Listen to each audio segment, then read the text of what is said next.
Okay, so basically before today's game against the Browns, I wanted to go over last week against the Miami Dolphins, and then we'll talk about some keys to the game up against the Browns today.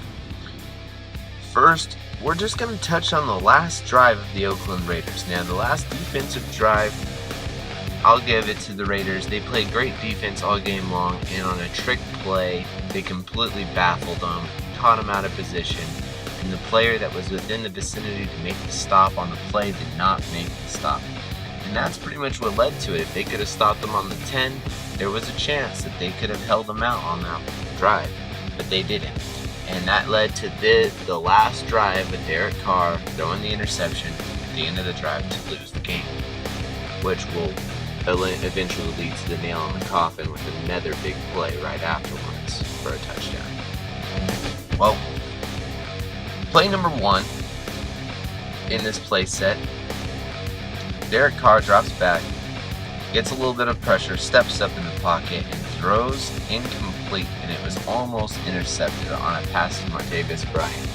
Now that puts him at 0 for 1 in the very beginning.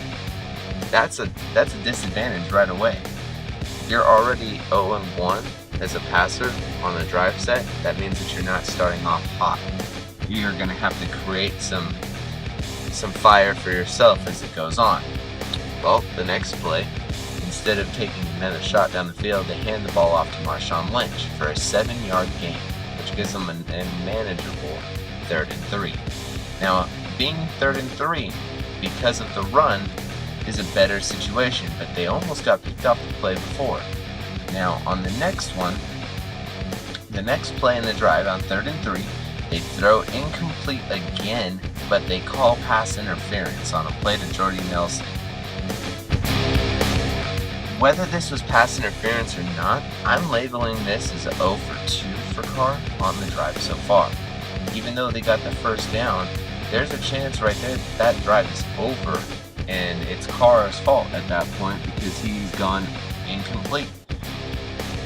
Now, on the next play, first down, they run, and Doug Martin only gets 1 yard.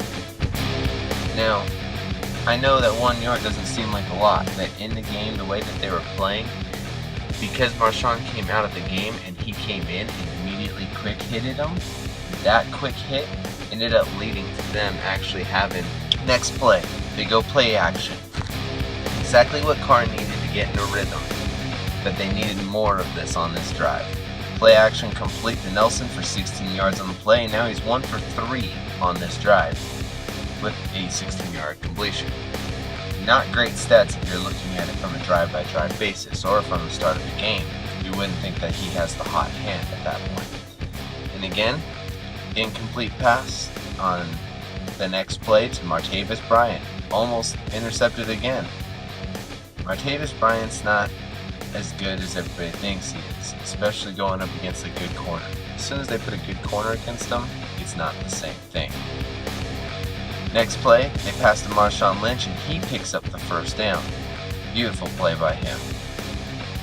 Then, the next play, they hand it off to Doug Martin for a 13-yard gain. And then again to Doug Martin for a 6-yard gain for the first down. And they get a 6-yard gain, and that means that it's going to be a 2nd and 4. And then they get a penalty for too many men on the field. That's perfect. Everything is going according to schedule for the offense. 1st and 10 in the red zone. Beautiful chance. Let's look at our percentages at this point. Carr, 2 of 4 for roughly about 30 yards. Our running game, 4 runs for 27 yards and a 6.7 average. 1st and 10. Remember that. 1st and 10. That's important. Because at this point in the game, you don't need to take a stupid shot when you don't need to. Throw it out the back of the end zone. Anything but do what you do in this play. Carr drops back, just never looks away. Pump fakes over that way, The guy doesn't buy it, just runs with him. Another thing I wanted to note, the running back check down to Marshawn and Lynch is available. And last but not least, why is there no play action on this play to try to make that safety even step up in the first place? There's too many problems with this play, and I don't think that even though Carr said in his post-game interview that he thought that he would do the same thing again, I don't think he would. I think watching this game film lets him know that maybe he needs to be more the game manager in this scenario. You have the lead. You can milk more clock down so that they don't have a big play like they do right after you throw this interception. But you gave them momentum to set that all up. And like I said in the last video, don't make dumb mistakes. And that's key number one to beating the Browns this week, is don't make dumb mistakes. Don't get caught out of position. Ryan Tannehill's run for a first down was because Bruce Irvin cuts all the way to the other side of the formation and nobody loops back around to cover the outside edge.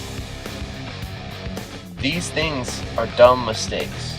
You can't have those against a rookie quarterback. You've got to beat down the rookie quarterback. You've got to get pressure on the quarterback early and make him feel uncomfortable inside the pocket.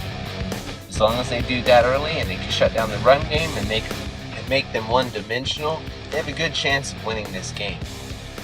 Second, don't get into penalty trouble with this team. The Browns will shoot themselves in the foot with penalties. We don't need to do the same thing as a Raider.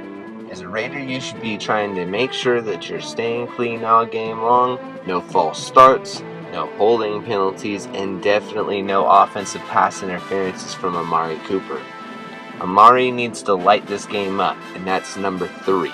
Amari Cooper, the last time that they played the Browns, destroyed the Browns.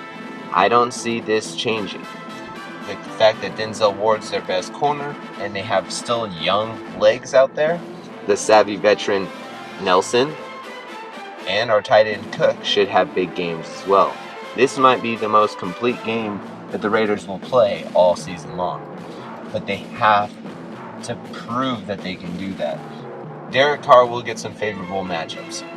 He needs to take advantage of them. Marshawn Lynch, beast mode, could have a huge game. Latavius Murray, the last time that these two teams played, had a great game. And he had been stopped several times in basically scenarios where there's no reason for him to get stuff like that. I don't understand it. But basically, my take is, for this week, don't make dumb mistakes, keep out of penalty trouble, and go Raiders. I'll see you guys next time. Like and subscribe to our channel. I've been Jeremiah.